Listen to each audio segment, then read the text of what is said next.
तो हम ray optics से स्टार्ट करते हैं, ठीक है।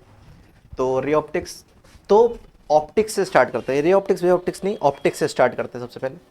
तो हमारा जो टॉपिक है वो क्या है, ऑप्टिक्स।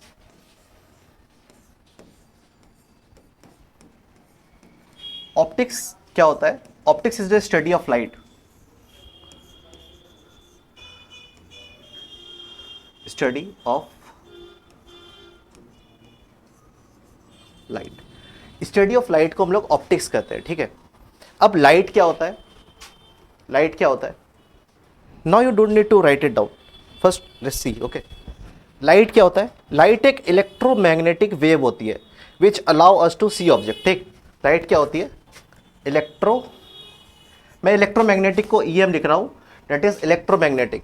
इलेक्ट्रोमैग्नेटिक में क्या होता है कि एक्स कंपोनेंट में इलेक्ट्रोमैग्नेटिक वेव मतलब इलेक्ट्रिक फील्ड होती है और वाई में मैग्नेटिक फील्ड होती है, और लाइट जेड पे चलती है, ठीक है। या फिर एक्स पे अगर तुम ये ले लेते हो, मैग्नेटिक ले लेते हो, तो वाई पे तुम्हारा इलेक्ट्रिक फील्ड हो जाएगा, ठीक है। लाइट क्या है? इलेक्ट्रोमैग्नेटिक वेव है विच अलाउ अस टू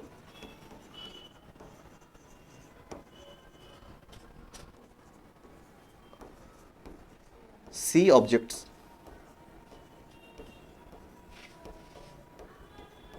ठीक है, लाइट एक इलेक्ट्रोमैग्नेटिक वेव है जो हमें क्या करती है, किसी ऑब्जेक्ट को देखने में हेल्प करती है।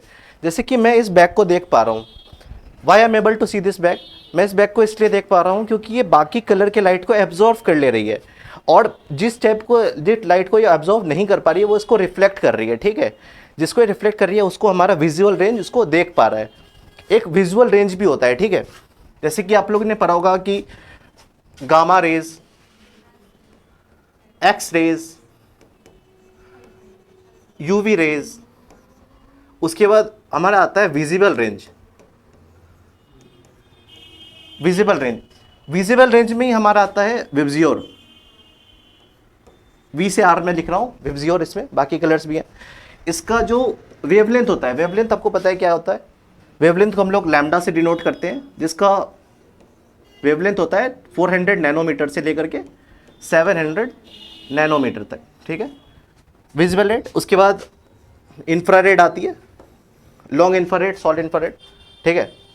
तो इस टाइप से इसमें हमारे हम लोग जब इलेक्ट्रोमैग्नेटिक वेव आपका एक चैप्टर पे होगा, आपको याद है, ठीक है, उस पर हम लोग इस चीज़ को बिल्कुल एक्सप्लेनेशन के साथ इसको देखेंगे, बट अभी ऑप्टिक्स पे है तो हमें इतने पे जरूरत है, ठीक है। Now move to the next page, okay. So हम लोग ऑप्टिक्स पढ़ रहे थे, अब रे ऑप्टिक्स में भी अब दो पार्ट है, ठीक है, ray optics and wave optics.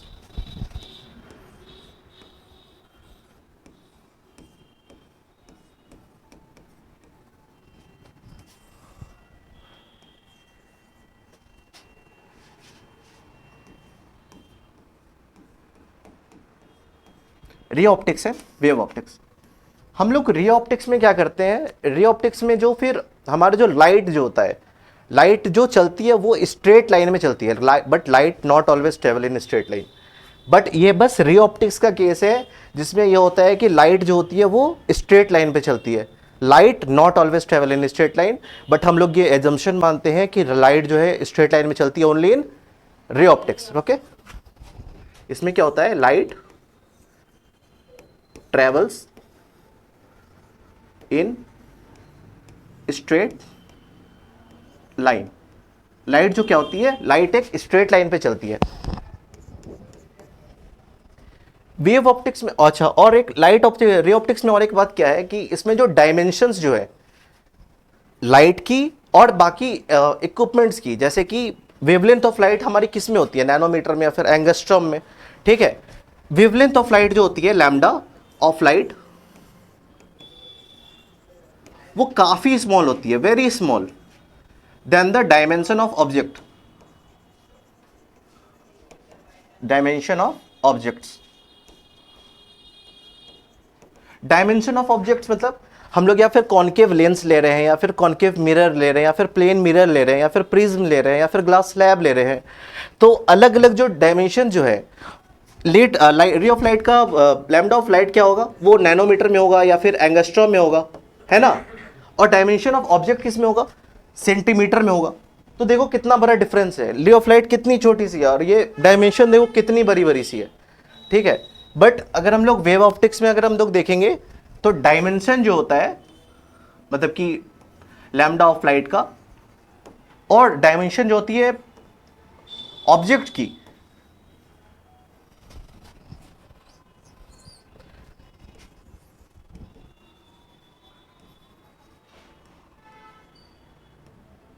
Dimension of object की वो नियरली इक्वल होती है। मतलब लाइट की डायमेंशन और डायमेंशन ऑफ ऑब्जेक्ट दोनों इक्वल होती है। आप लोगों ने वाईडीएससी सुना होगा, young double slit experiment, diffraction. तो इस पे मतलब कि मैं अब उस चैप्टर पे भी आऊँगा, बट मैं थोड़ा सा ग्लेंस के लिए बता दे रहा हूँ।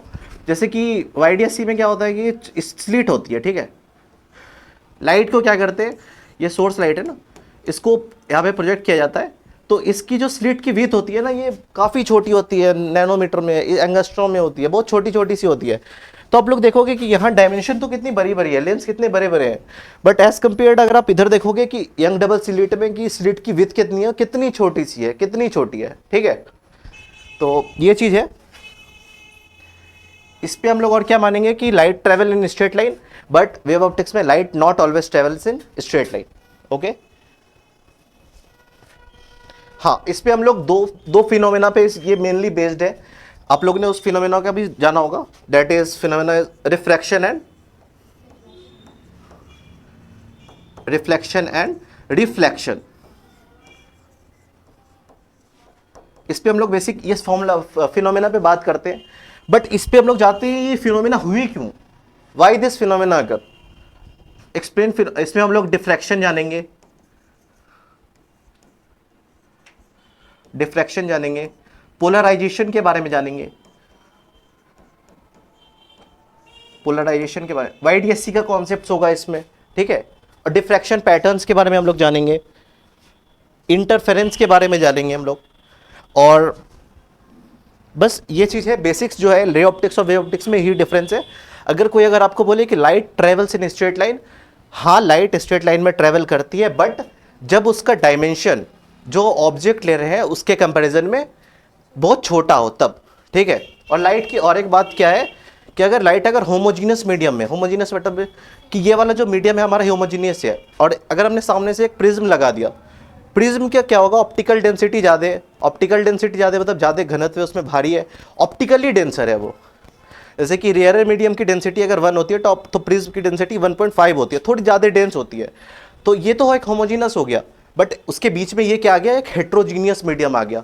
जो हेट्रोजीनियस मीडियम आ गया उसका जो डेंसिटी जो है वो ज़्यादा हो गया। तो लाइट जो है स्ट्रेट लाइन में ट्रेवल करेगी, बट जैसे ही इसने प्रिज्म के अंदर अपना ये दिया तो ये मूव टुवर्ड्स द नॉर्मल या फिर बेंड टुवर्ड्स द नॉर्मल हो गई, है ना। तो ये चीज़ है बेसिक्स। तो अब हम लोग नेक्स्ट पे मूव ऑन करते हैं।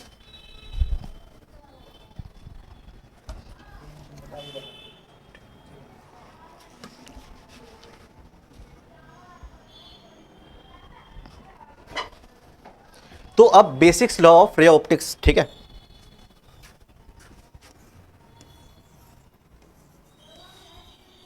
Basic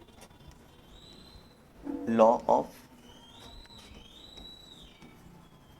ray optics,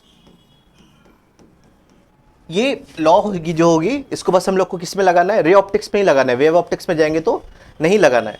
anything happens, understand it better, no problem ना। सो पहला जो लॉ है वो है law of rectilinear propagation of light. सुनने में नाम बहुत बड़ा सा लग रहा है, but I have already explain. पहला लॉ क्या है, लॉ ऑफ रेक्टिलिनियर प्रोपगेशन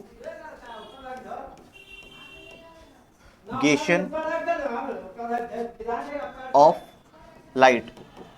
ये क्या एक्सप्लेन करती है, light travel in straight line in homogeneous medium.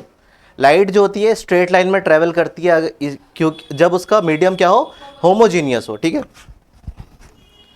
Light travel in straight line in homogeneous medium. तो ये पहला जो है law of rectilinear propagation of light, जो बोलता है कि light travels in straight line in a homogeneous medium. अब नेक्स्ट जो लॉ है वो है law of independence of light, second क्या है, लॉ ऑफ इंडिपेंडेंस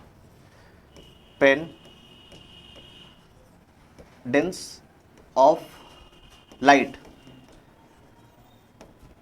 ये क्या बोलता है कि अगर एक ले ऑफ लाइट है और एक दूसरी ले ऑफ लाइट है, वो दोनों अपने पाथ को कोई भी ये चेंज डिफ्रेक्शन नहीं करेगी। मतलब कि क्या है कि अगर हमने इधर से एक लेजर लाइट होगी ना, एक लेजर लाइट को हमने इधर से ऑन किया, ठीक है, इसकी एक रे निकल रही है ऐसे, ठीक है, इधर ये इसका कलर मान लो रेड कलर की है, ये रेड कलर की है।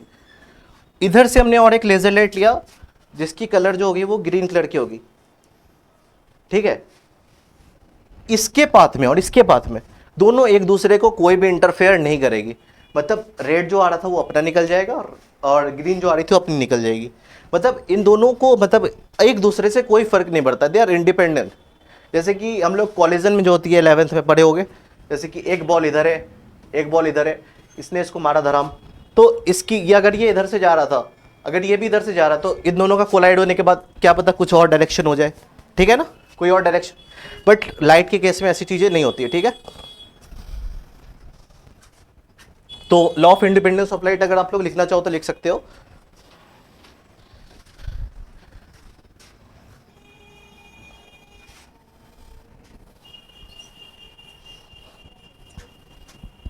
इसका लिखने का है द रे ऑफ लाइट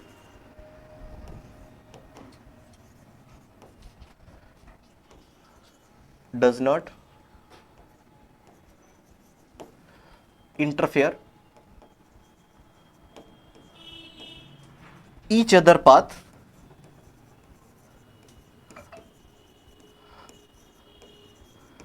upon interaction।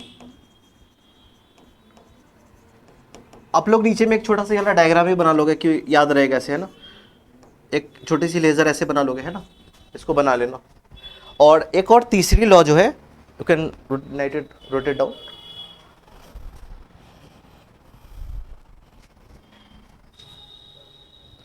तीसरा जो लॉ है वो है law of reversibility of path. Okay,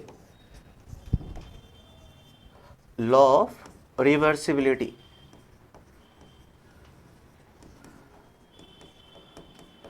law of reversibility of path.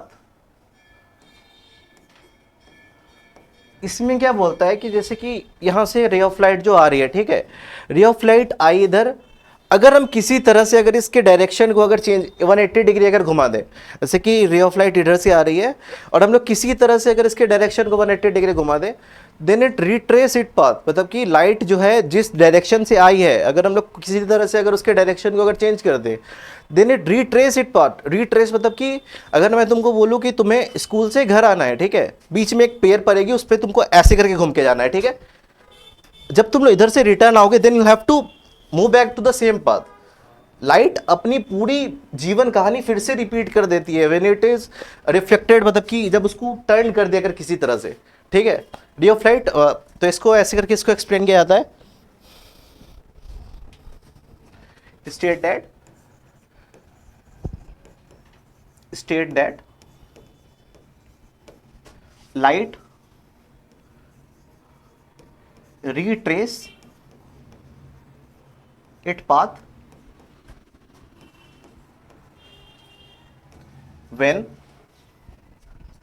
its direction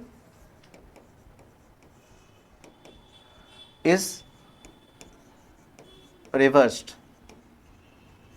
okay, अब हम लोग रिफ्लेक्शन ऑफ लाइट पे धीरे धीरे बढ़ रहे हैं। अब हम लोग रिफ्लेक्शन ऑफ लाइट पे बढ़ रहे हैं, ठीक है। Anyone know about reflection? You can explain what? Exactly true, very good. What is the reflection of light? Is the bouncing back of light in the same medium।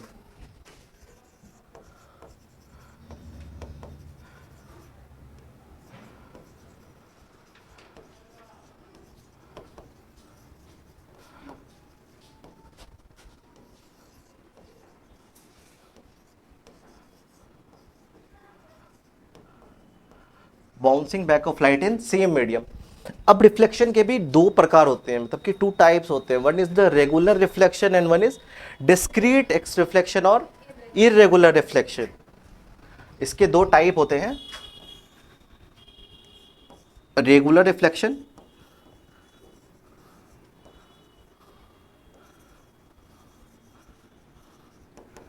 And the second is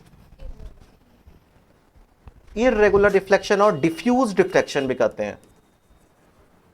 diffuse reflection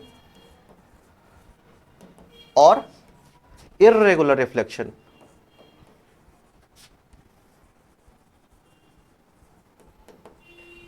diffuse reflection और regular reflection और diffuse reflection. Regular reflection में क्या होता है, जो reflected ray जो होती है they are parallel to each other, right. जैसे कि अगर लाइट, रे ऑफ लाइट अगर इधर से आ रही है तो they are parallel to each other, जैसे कि ये रे ऑफ लाइट और ये ray of light they are parallel. But diffuse reflection में क्या होता है, जैसे कि ये कोई एक ग्राउंड है, ठीक है, ये कोई एक ग्राउंड है और इधर से मानो कि अगर ये रिफ्लेक्शन हुई, this ray of light goes like this goes like this, तो आप लोग देख सकते हो they are not parallel to each other, right. Reflected they are not parallel to each other. Guys all understand ना, कोई दिक्कत नहीं है ना, ठीक है। अब हम लोग रिफ्लेक्शन पे जा पहुंच चुके हैं। हम लोग लॉ ऑफ रिफ्लेक्शन के बारे में बात करेंगे। What are the law of reflection?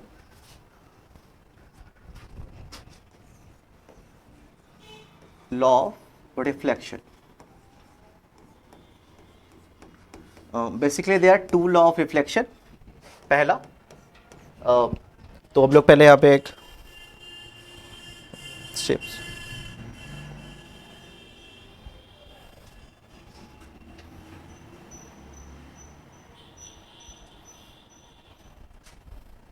हाँ, तो पहला लॉ ऑफ रिफ्लेक्शन क्या बोलता है, the incident ray, reflected ray and the normal ray all lie in the same plane. Same plane मतलब नो जैसे कि ये जो हो गया, ये एक प्लेन हो गई, ठीक है।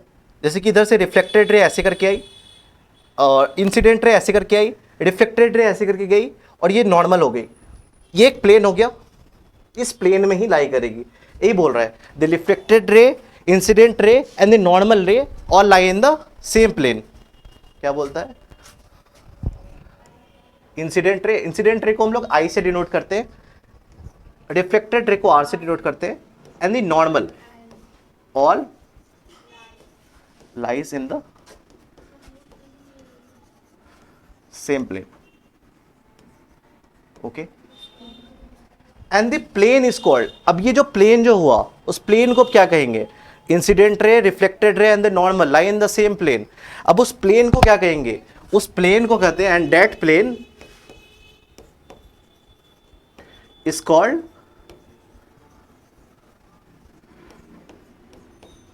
प्लेन ऑफ इंसिडेंस, या उसको प्लेन ऑफ रिफ्लेक्शन भी कहते हैं, या उसको प्लेन ऑफ रिफ्लेक्शन भी कहते हैं। It take some time to for me to write on this book, तब तक की राइटिंग थोड़ी सी गंदी है, I understand, but I will recover it fast, okay. तो ये पहला लॉ हो गया। अब दूसरा लॉ क्या है? Incident ray, angle of incidence is equal to angle of reflection.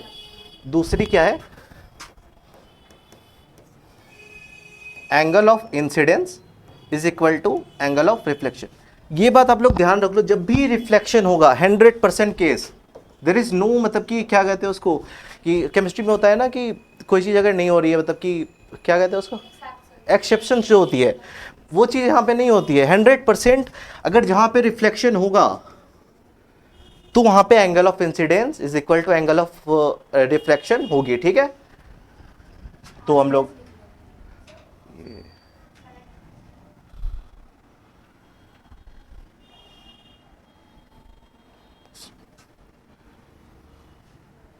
हाँ, तो हम लोग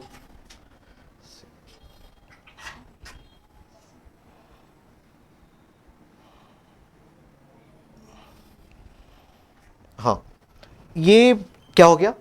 नॉर्मल हो गया। रे ऑफ लाइट ऐसे करके आ रही है, ठीक है, this is the angle of incidence and this is the angle of reflection. This angle of incidence is equal to angle of reflection. Okay, तो यही बेसिक्स दो लॉ है, लॉ ऑफ रिफ्लेक्शन की. Incident ray, deflected ray and the normal all lie in the same plane. और दूसरा क्या है, incident angle is equal to angle of incidence equal to angle of reflection.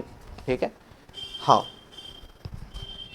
Angle of incidence जो हम लोग देख रहे हैं कि ये एक रिफ्लेक्टिंग सरफेस है ना, ये एक रिफ्लेक्टिंग सरफेस है. क्या बस ये एक ऐसे ही रिफ्लेक्टिंग सरफेस स्ट्रेट ही लीनियर सरफेस पे काम करेगी या कोई भी सरफेस के काम, कोई भी सरफेस पे काम करेगी? तो हम लोग बात कर लेते हैं.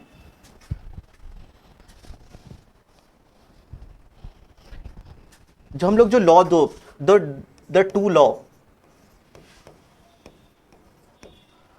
पहली और दूसरी जो हम लोग जो पढ़ के आ रहे हैं, that work on any reflecting surface, works on any reflecting surface. Any reflecting surface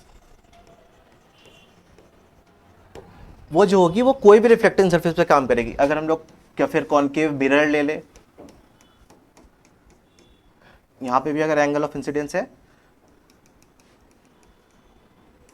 ये वाला एंगल,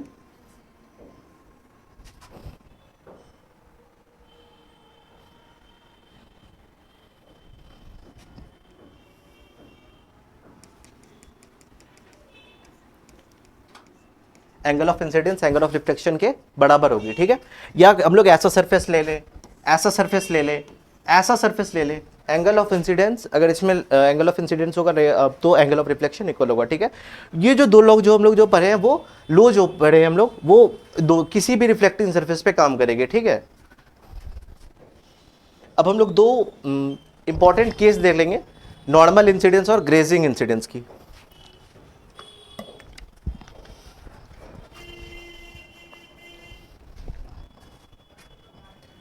दो केस होता है, एक होती है नॉर्मल इंसिडेंस,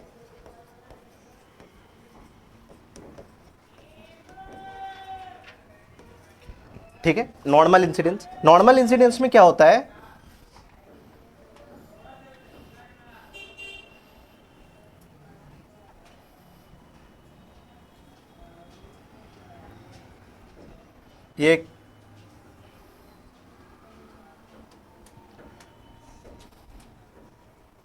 ये नॉर्मल है. ठीक है, अगर रे ऑफ लाइट अगर इस नॉर्मल पे ही अगर आए, रे ऑफ लाइट क्या हुई, इस नॉर्मल पे ही आ रही है. ठीक है,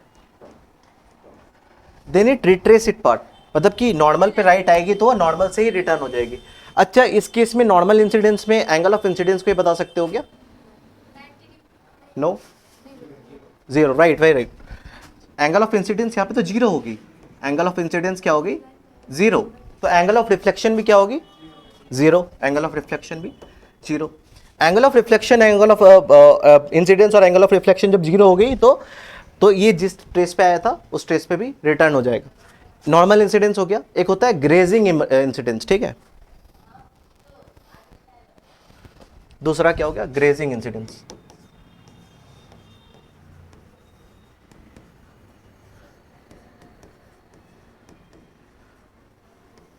ग्रेजिंग इंसिडेंट, ग्रेजिंग मतलब चरना, राइट. तो इसमें क्या करता है, फक, इसको अरे ये कर दिया ना, अंडू. Okay, thank you. तो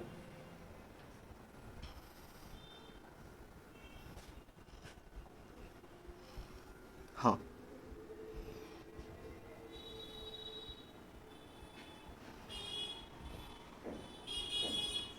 ये नॉर्मल हो गई. इसमें रे ऑफ लाइट क्या होती है, इधर से आती है. ठीक है, हाँ, सरफेस को ग्रेस करती हुई आती है. अगर ये सरफेस है, सरफेस को ग्रेस करती हुई आ रही है, तो यहाँ पे एंगल ऑफ इंसिडेंस को बता सकते हो क्या? यहाँ पे एंगल ऑफ इंसिडेंस क्या है? टेल ब्रो, बोलो. 90 degree. Right. Just try to engage in class. Right, मैं कुछ ऐसा नहीं होगी कुछ ऐसा बोल दूंगा. Right, I am very friendly. Angle of incidence क्या है? 90 डिग्री है. और जब एंगल ऑफ इंसिडेंस 90 डिग्री है तो एंगल ऑफ रिफ्लेक्शन भी क्या होगा? 90 डिग्री होगा. एंगल ऑफ रिफ्लेक्शन भी 90 डिग्री होगा. तो ये दो टाइप के हैं इंसिडेंस, एक हो गया नॉर्मल इंसिडेंस और दूसरा हो गया ग्रेजिंग इंसिडेंस, राइट। अब हम लोग एंगल ऑफ डेविएशन पे बात करेंगे। Deviation, right.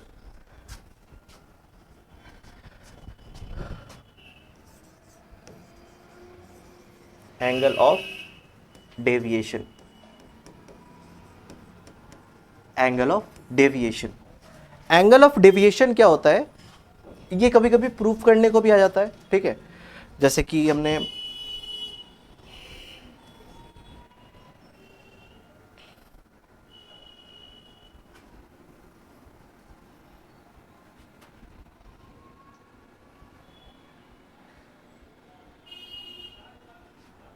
हाँ,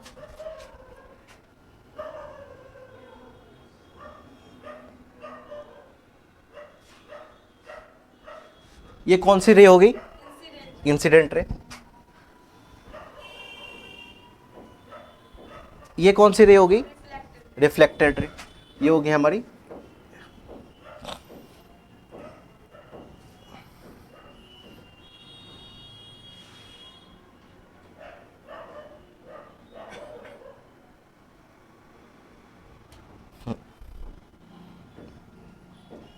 हाँ, ये हमारी क्या होगी, इंसिडेंट रे।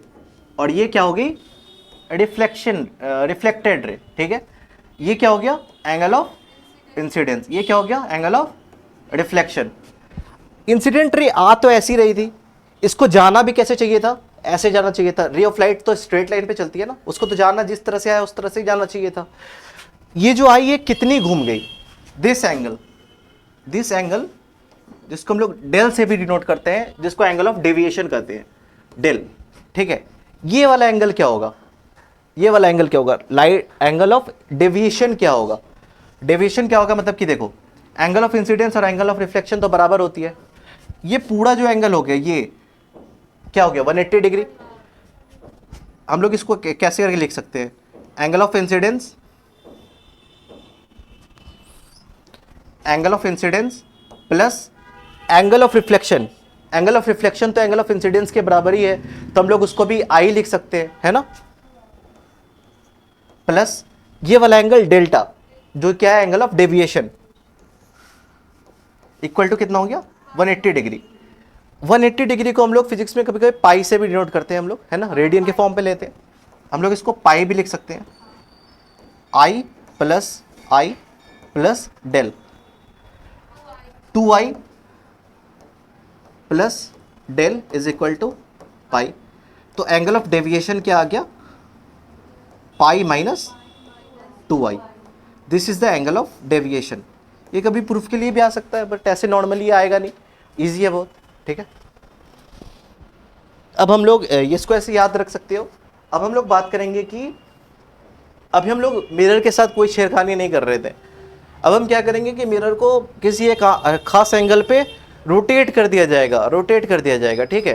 तो इसका पहले कॉन्सेप्ट लिख लो, क्या होता है इसमें, if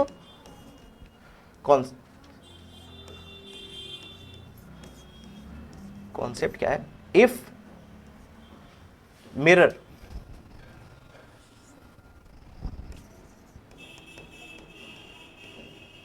is rotated bye angle theta, तो रिफ्लेक्टेड रे जो है वो 2 थीटा से रिफ्लेक्ट कर जाएगी। देन रिफ्लेक्टेड रे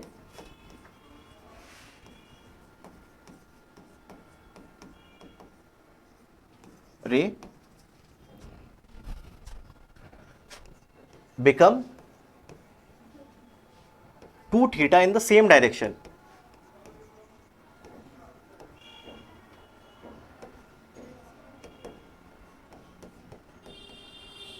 इसमें क्या है, देखो जैसे कि ये एक प्लेन मिरर है, नॉर्मल इंसिडेंस हो गया, ये एंगल ऑफ इंसिडेंस आई, ये angle of reflected ray, angle of reflection, ठीक है। हम लोग मिरर को क्या करते हैं, एक खास एंगल पे टिल्ट कर देते हैं, ठीक है। एक खास एंगल पे उसको टिल्ट कर दिया, जैसे कि उसको अगर हम लोग ने थीटा डिग्री पे टिल्ट कर दिया, देन द रिफ्लेक्टेड रे, ये वाला जो एंगल ऑफ रिफ्लेक्शन जो है ना, वो 2 थीटा से रिफ्लेक्ट कर जाएगी, मतलब कि उसकी एंगल 2 थीटा हो जाएगी। देखो जैसे कि अब इंसिडेंट रे जो है, अब रिफ्लेक्टेड रे जो है वो कितना हो जाएगा, 2 थीटा हो जाएगा। रिफ्लेक्टेड रे जो क्या हो जाएगा, 2 थीटा हो जाएगा। इसको एक बार प्रूफ भी कर लेते हैं, ठीक है, नेक्स्ट पेज में। देखो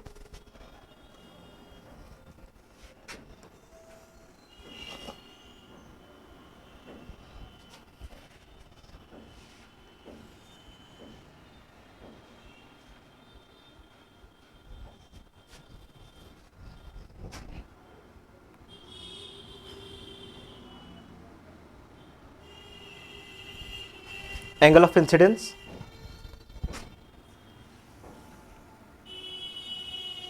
what is this? This is angle of reflection, मतलब this is ray of reflected ray। अब हम लोग क्या करते हैं, इस मिरर को थोड़ी सी जो है टिल्ट कर देते हैं, ठीक है।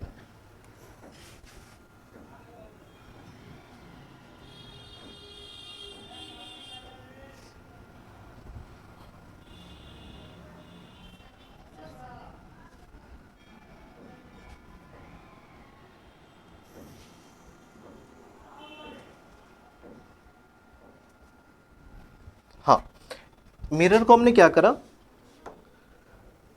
हम लोग ने थीटा डिग्री से रोटेट कर दिया। This is normal incidence, this is incident ray, this is reflected ray. हम लोग इस एंगल को भी, ये दोनों एंगल तो बराबर ही होगा, या फिर दोनों को आर आर लिख ले या फिर आई आई लिख ले, कोई दिक्कत नहीं है उसमें, ठीक है। इंसिडेंट रे और वो रिफ्लेक्टेड रे। अच्छा, अब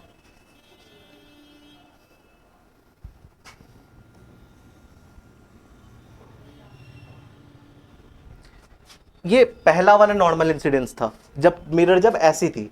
अब मिरर को हमने थोड़ा सा ऐसा टिल्ट किया है, तो ये इसका नॉर्मल इंसिडेंस है। जब वो ऐसे टिल्ट करेंगे तो इसका इंसिडेंट रे थोड़ा सा ऐसा हो, नॉर्मल इंसिडेंस ऐसा हो जाएगा कुछ, ठीक है। तो हम लोग इसको एन डैश लिख लेते हैं, ठीक है, एन डैश।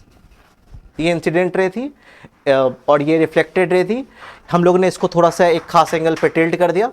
अच्छा, इसको जब हमने कोई खास एंगल पे टिल्ट किया, तो अब बता सकते हो एंगल ऑफ इंसिडेंस क्या होगा, बताओ।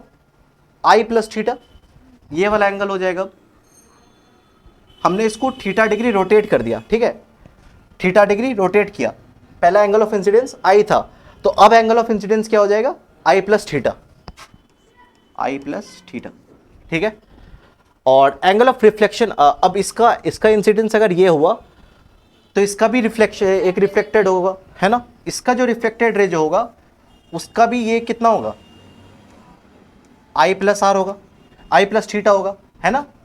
जब इंसिडेंट रे भी जब इतना है तो उसका रिफ्लेक्टेड उतना ही होगा, ठीक है। अब हम लोग इस एंगल को अगर हम लोग माइनस कर दें, अगर हम लोग इस एंगल को अगर माइनस कर दें, तो हम लोग ये पता कर पाएंगे कि कितनी डिग्री से ये मूव करा, है ना, कितना डिग्री इसने मूव करा, है ना। जैसे कि रुको, ये पहला वाला नॉर्मल था, ये दूसरा वाला नॉर्मल इंसिडेंस हो गया। हमने इसको थीटा करा तो ये भी थीटा हो गया, ठीक है। हमने इसको थीटा करा, ये भी थीटा हो गया। ये वाला एंगल बता सकते हो क्या है, ये वाला एंगल क्या होगा, आई माइनस थीटा होगा, है ना, आई माइनस थीटा होगा। ये पूरा एंगल जो है वो आई है। ये वाला क्या होगा, आई माइनस ये वाला एंगल होगा, आई minus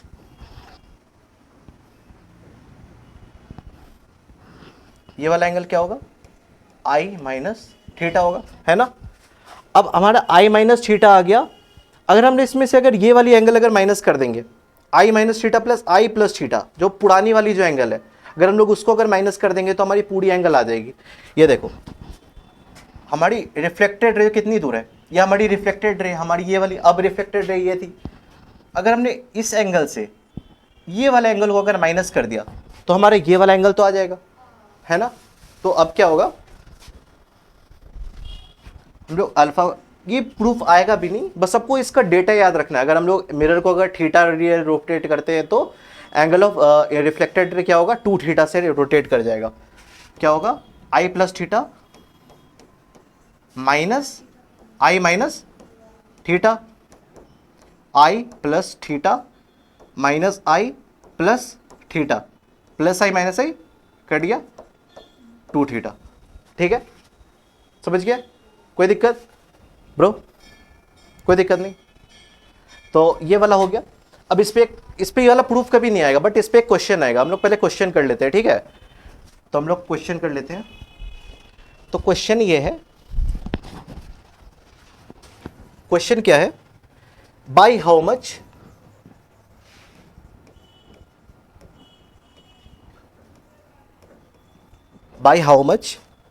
mirror must be rotate to make given reflected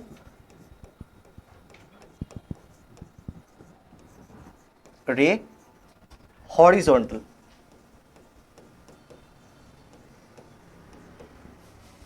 ठीक है, तो अब पहले इस पर ये डायग्राम बता दे रहा हूं।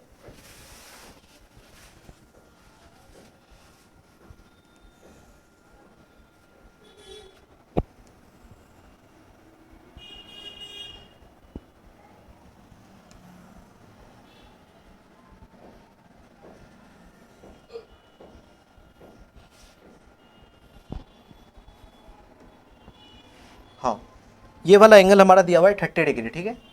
तो ये वाला भी एंगल क्या हो जाएगा? 30 डिग्री होगा।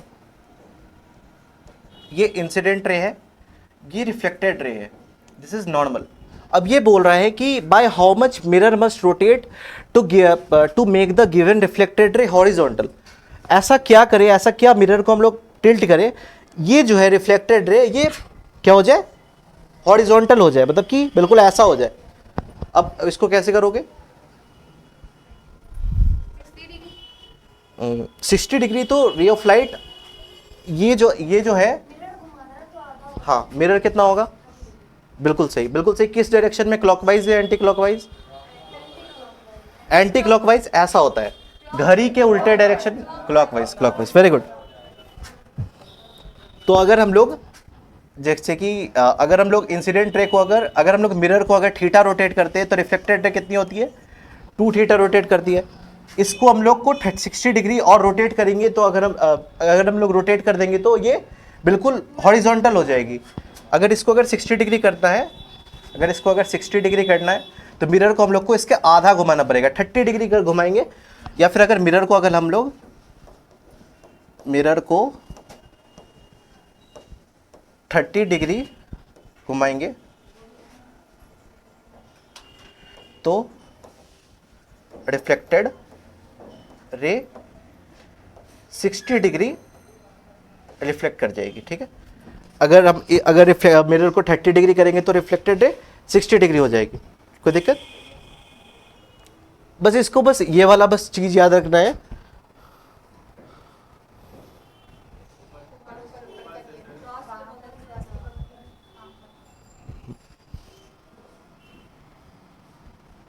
हाँ, if the mirror is rotated bye angle theta the reflected रे become 2 theta in the same direction, ठीक है? बस इस चीज को बस याद रखना है। तो अब हम लोग नेक्स्ट पे मूव करते हैं। हाँ, अब इस पे एक क्वेश्चन भी है जो 2017 की जेईई नीट की क्वेश्चन है, ठीक है? 2017। अब आज मैं पीडीएफ बना के नहीं लाया, मैं नेक्स्ट टाइम से मैं पीडीएफ बना के ले आऊँगा, ठीक है? तो फिर ये क्या बोल रही है?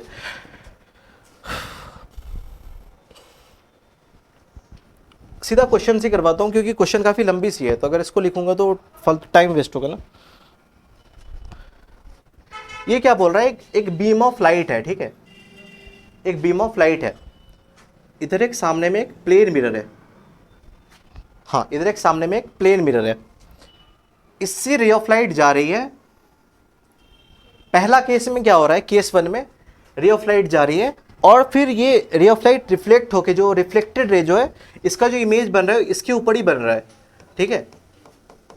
इसका जो इमेज बन रहा है इसके ऊपर ही बन रहा है। अब नेक्स्ट केस में बंदा क्या करता है? वो इस मिरर को थीटा डिग्री से रोटेट कर देता है, ठीक है?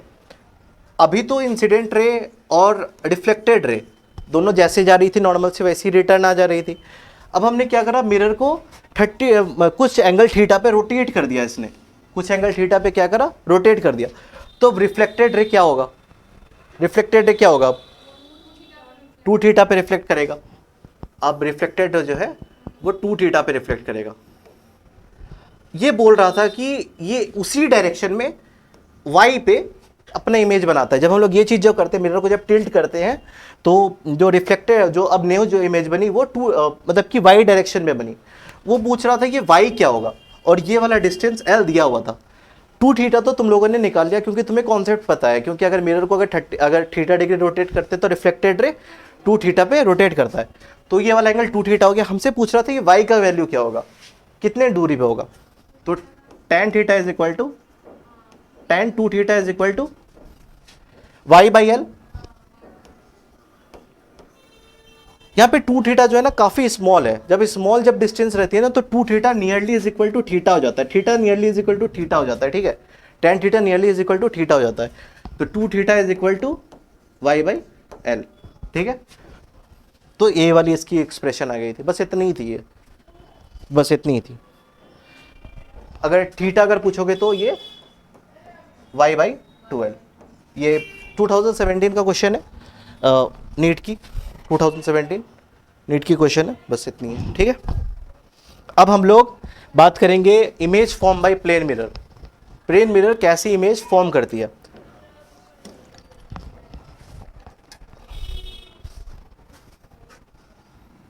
If you take any rest you can take, no ना, फ्रीली समझ रहे हो, कोई दिक्कत नहीं है। अब हम लोग बात करेंगे कि image form by plane mirror.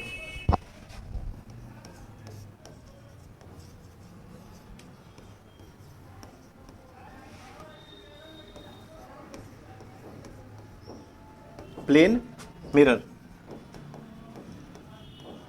Image form by plane mirror के बारे में हम लोग बात करेंगे। प्लेन मिरर कैसी कैसी इमेज फॉर्म करती है। जैसे कि हमारा मिरर हो गया, यह हमारी ऑब्जेक्ट हो गई ओ, ठीक है। अच्छा,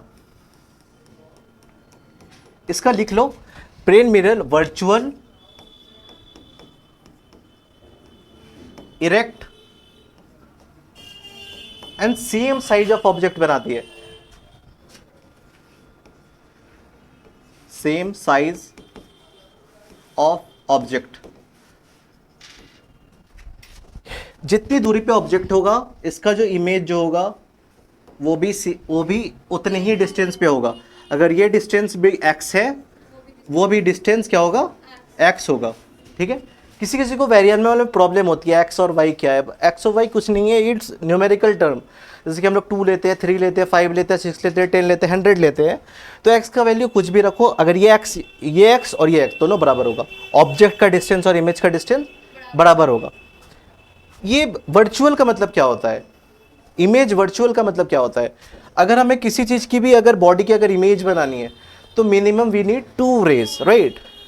तो एक रे को हम ऐसे ही पास कर देते हैं नॉर्मल से, तो नॉर्मल से ही आ जाएगा, एंड नेक्स्ट रे को हम लोग इधर इंसिडेंट कर देते हैं। क्या तुम्हें लग रहा है कि ये वाला रे और ये वाला जो रे निकला है ये आपस में मीट करेगा रियल में। रियल में मीट करना मतलब क्या होता है, जो रे ऑफ लाइट जो आ रही है वो एक्चुअल में मीट कर रही हो, एक्चुअली मीट कर रही हो। यहाँ पे एक्चुअल मीट नहीं कर रही, इसको हम लोग प्रीसीड करना पड़ेगा, बैकवर्ड प्रीसीड करना पड़ेगा। हम लोग इसको अपीयर करवा रहे हैं कि ये मीट कर रहा है, बट ये एक्चुअली मीट नहीं कर रहा है। ये रे तो उधर चली जा रही है, ये इधर जा रही है, कभी भी नहीं मीट करेगी। तो हम लोग इसको क्या करेंगे, इसको हम लोग ऐसा मान लेंगे कि कहीं पीछे से आ रही होगी, कहीं मिरर के पीछे से आ रही होगी। जहाँ पीछे से आ रही है वहाँ पे क्या बन गया, हमारा इमेज बन गया, ठीक है।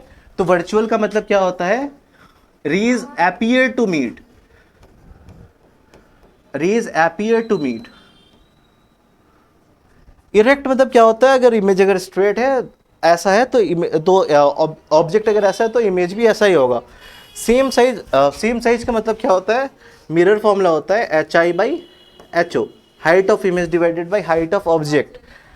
तो इसमें क्या आएगा, इसका वैल्यू इसमें क्या आएगा, इसमें जो 1 आएगा, क्योंकि हाइट ऑफ इमेज भी जो है और हाइट ऑफ ऑब्जेक्ट भी जो है दोनों सेम है। तो इसका वैल्यू क्या आएगा, 1।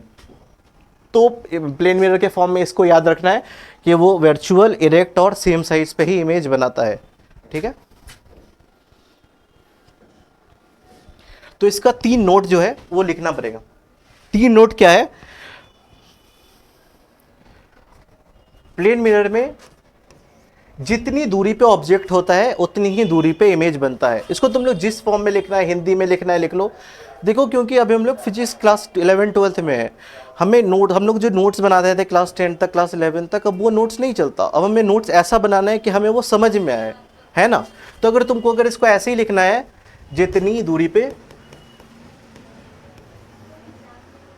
पर इमेज होगा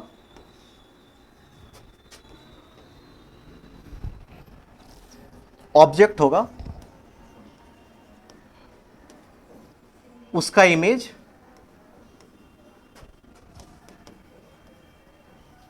सेम डिस्टेंस पे होगा, सेम डिस्टेंस पे होगा। जैसे कि एक मिरर है, अगर ये पे ऑब्जेक्ट है, यहां पे इसका इमेज बन गया, अगर ये डिस्टेंस अगर x है तो ये डिस्टेंस भी x ही होगा। तो ये पहला है, पहला नोट है, पॉइंट टू बी नोट। अगर इसको इंग्लिश में लिखना चाहो तो लिख सकते हो, for a plane mirror is formed as behind the mirror, is formed as far behind the mirror as it is in front of object. Okay, अब क्या है? अब है line joining the object and image perpendicular to the reflecting surface. दूसरा note क्या है? अगर हम लोग ऑब्जेक्ट से लेकर के इमेज को एक लाइन अगर ज्वाइन कर देंगे तो ये रिफ्लेक्टेड सरफेस के परपेंडिकुलर होगा। दूसरा नोट क्या है? If line join between image and object that will be perpendicular, perpendicular को मैं ऐसे लिख रहा हूं, टू दी रिफ्लेक्टेड सरफेस और मिरर, सरफेस और मिरर। इसको हम लोग किसी फॉर्म में रिफ्लेक्टेड सरफेस लिख लो या मिरर लिख लो, दोनों बात सेम है, ठीक है। और हम लोग एक बात तो और जान ही गए, image form bye mirror is virtual. तीसरा ही है, image formed by mirror is virtual। ठीक है, ये तीनों चीज हो गया। अब हम लोग इस पे एक और क्वेश्चन कर लेते हैं, find the coordination of image, right, find the coordination of image. पहले हम लोग इसके एक छोटे से देखते, छोटे से पे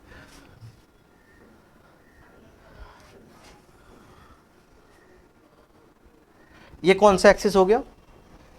वाई एक्सिस। ये कौन सा एक्सिस हो गया? अब हम लोग, अब तुम ये मान लो ये जो है एक रिफ्लेक्टिंग सरफेस है और एक मिरर है, ठीक है। ऑब्जेक्ट जो है वो 2,1 पे है। 2, मतलब इसका कोऑर्डिनेट, हाँ, x 2 पे है और y 1 पे। अभी प्लस माइनस छोड़ दो क्योंकि मैंने उसको ऐसे ही लिया है, ठीक है। 2,1 पे इसकी इमेज कहां पे बनेगी? वो भी 2,1 पे बनेगी, ठीक है। अब हम लोग इसको एक लेवल ऊपर लेके चलते हैं, ठीक है।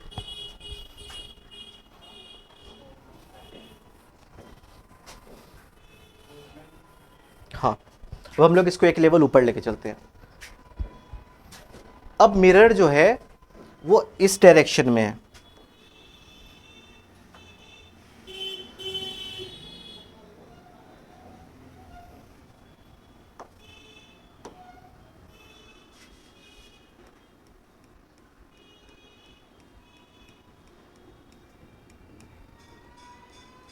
मिरर जो है वो 45 डिग्री पे है, ठीक है। मिरर जो है वो 45 डिग्री पे है। ऑब्जेक्ट जो है हमारी वो है यहां से 2 पे, यहां से 2 पे मतलब क्या हुआ? ये x क्या हो गया? x -2 है और y क्या है? 0 है। इसका कोऑर्डिनेशन क्या होगा? -2, 0, ठीक है। ये हमारा ऑब्जेक्ट है। अब हमें क्या करना है? इसका इमेज किस कोऑर्डिनेशन पे बनेगा वो हमें फाइंड करना है। इसका इमेज कहाँ पे बनेगा, ठीक है। चलो इसको स्टार्ट करते हैं, करना चाहोगे तो कर सकते हो, बट मैं स्टार्ट करता हूँ, ठीक है। ये एक लेवल ऊपर था क्योंकि, हाँ तो ये हो गया। देखो जब मिरर जब ऐसी है तो हम लोग इसको एक्सटेंड कर सकते हैं, ठीक है, ठीक है, एक्सटेंड कर दिया। हमारे पास ये जो है वो 2 दिया हुआ है, ठीक है।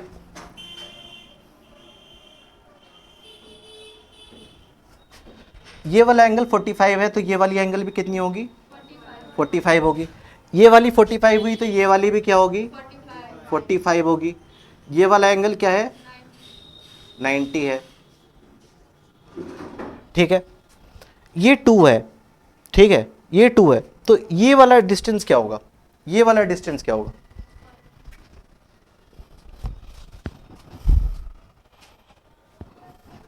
नहीं नहीं एक चीज में दिक्कत है, ये मिरर है,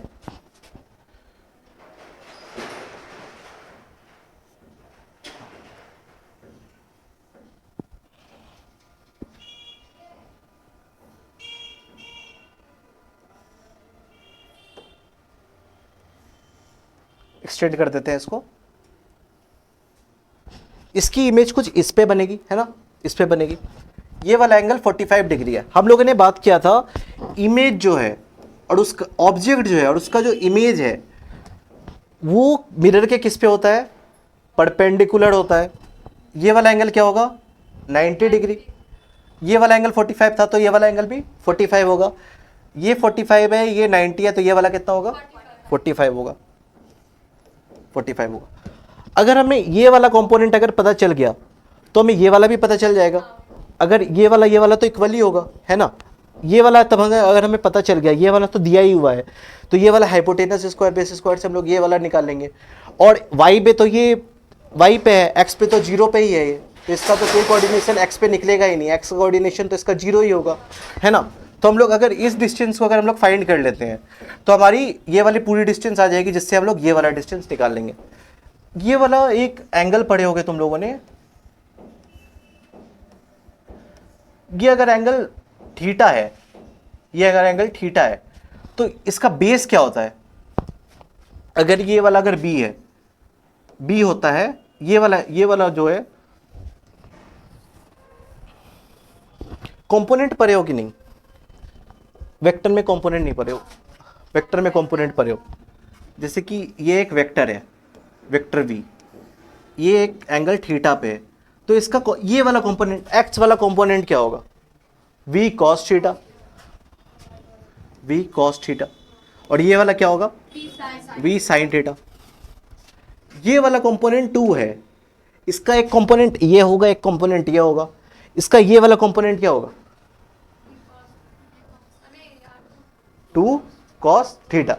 ये वाला क्या होगा, 2 कॉस थीटा। कॉस थीटा की वैल्यू यहाँ पे क्या है, 45 डिग्री। 2 कॉस 45, कॉस 45 कितना हो गया, 1/√2। क्या आ गया, √2 आ गया।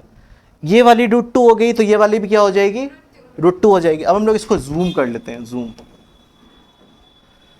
हाँ ये वाला हमारा 2 दिया हुआ था,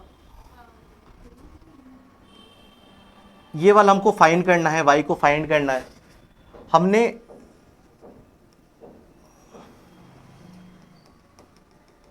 इसको √2 हमने फाइंड कर लिया, है ना। ये वाली भी क्या हो जाएगी, क्या हम लोग ये दोनों को मिला के 2√2 लिख सकते हैं, लिख सकते हैं ना। इस पूरे को मिलाकर के हम लोग 2√2 लिख सकते हैं। अब y क्या होगा, हाइपोटेनियस का square is equal to base square plus perpendicular square. Hypotenuse कितना है इसमें, 2√2 का स्क्वायर, बेस कितना है 2 का स्क्वायर, 2 का स्क्वायर प्लस परपेंडिकुलर का स्क्वायर। 2√2 का स्क्वायर क्या होता है, 8, माइनस 2 का स्क्वायर कितना होता है, 4, बराबर परपेंडिकुलर का स्क्वायर। तो परपेंडिकुलर कितना आएगा, 4 का 4 रूट आएगा, है ना।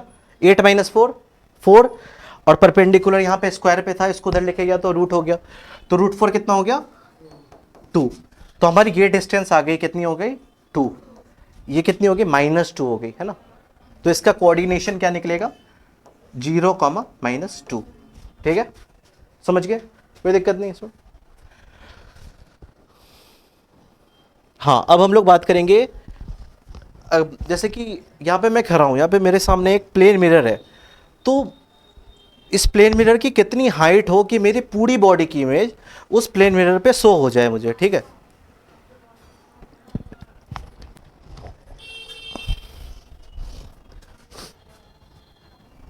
इस हाँ, हम लोग उसको प्रूफ करेंगे अब, है ना। जैसे कि यहाँ पे कॉन्सेप्ट है, ये मैं इसको सी से लिखूंगा। ठीक है, अभी तक देखो 19 स्लाइड्स हो चुकी हैं। ठीक है, तुम्हें घर पे जाके पूरे को लिखना है, एक बार नोट डाउन करना है। हाँ, आप देखो, ये मैं नोट्स ही दे रहा हूँ, ये मेरी नोट्स ही है। ओके, और मैं जो लास्ट जो होगा, जैसे कि रे ऑप्टिक्स में 12 to 13 लेक्चर्स हैं। ठीक है, ये टेलीस्कोप एंड माइक्रोस्कोप पे जाके ख़त्म होगा, तो तब तक 13 to 14 15 लेक्चर्स हैं, तब तक उसके बाद मैं नोट्स दे दूंगा। उसी टाइम पे मैं प्रीवियस ईयर जो क्वेश्चन है वो सारे भी करवा दूंगा। जब मैं बोलूँगा, जब जहाँ से क्वेश्चन लगाना स्टार्ट करना, आप लोगों ने स्टार्ट कर देना उधर से। ठीक है, हाँ,